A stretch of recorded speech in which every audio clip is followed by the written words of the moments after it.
So will Hamas meet the president's deadline for peace? Let's ask former Cheney National Security Advisor John Hanna. John, the clock is ticking, less than 6 hours to go. Your thoughts on where we are, and will Hamas actually comply? Well, Hamas won't comply by tonight. I think the agreement is Steve Witkoff, Jared Kushner are on their way to Egypt. An Israeli team, Hamas team are on their way to Egypt. Negotiations may be going to begin tonight or into Monday on exactly how this hostage exchange will occur and how quickly it'll occur and what conditions are applied to it. But if, in fact, President Trump has succeeded in getting Hamas to agree to release all of the remaining leverage they have, all of those hostages dead and alive, even without a full Israeli withdrawal, that would be a major, major diplomatic achievement. Secretary of State Marco Rubio saying today we should know pretty quickly whether Hamas is serious or not. Do you agree?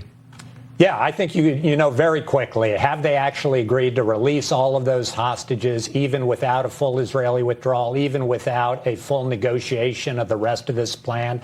We'll know that very, very quickly. There's an Axios report suggesting that things between President Trump and Bibi Netanyahu may be a little tense at this point. Basically, Bibi told President Trump this is nothing to celebrate, that it doesn't mean anything. A U.S. official with knowledge of the call told Axios. Trump fired back. I don't know why you're so bleeping negative. How about that?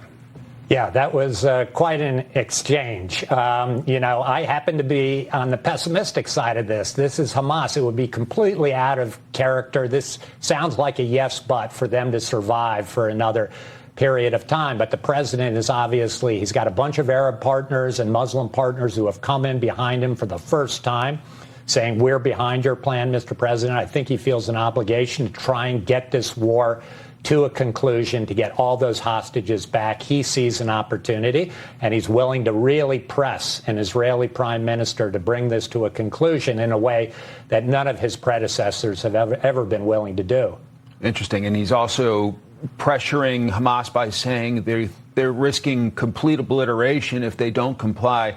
We've got an October 7th anniversary 2 days away.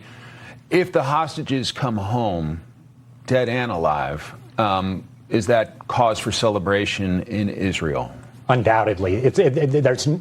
It's obvious that most Israelis want all of those hostages back as their first priority, and they'd like this war to end. They'd like their soldiers not to have to continue dying to conquer and destroy the last element of Hamas in Gaza.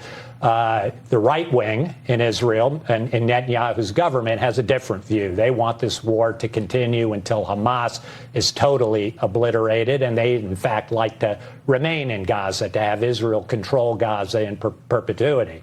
Special Envoy Steve Witkoff leading the charge along with presidential son-in-law Jared Kushner. How do you assess Witkoff's performance in terms of the very difficult Middle East? Yeah, it's incredibly difficult. I think for him, it's been a very steep learning curve to bring Jared Kushner, who has that previous 4 years of experience and success negotiating peace in the Middle East, who knows all the players and all of the fine details of the Palestinian issue, I think is a huge help. But the most important thing, for the first time in 2 years, you got a president of the United States who is determined one way or another to end this war and then to try and build a better day after in Gaza. And he's put the full faith and credibility and his own reputation behind a very specific 20-point plan. That's new and it's huge.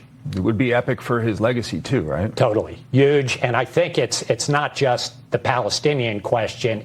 This is the runway that he's building to this grander vision of peace across the Middle East with the entire Arab and Muslim world. If he can get this Palestinian component of it done, get this war finished. Fascinating. John Hanna, grateful for your analysis today. Great to see you. Great to see you, Mike. Thanks for having me.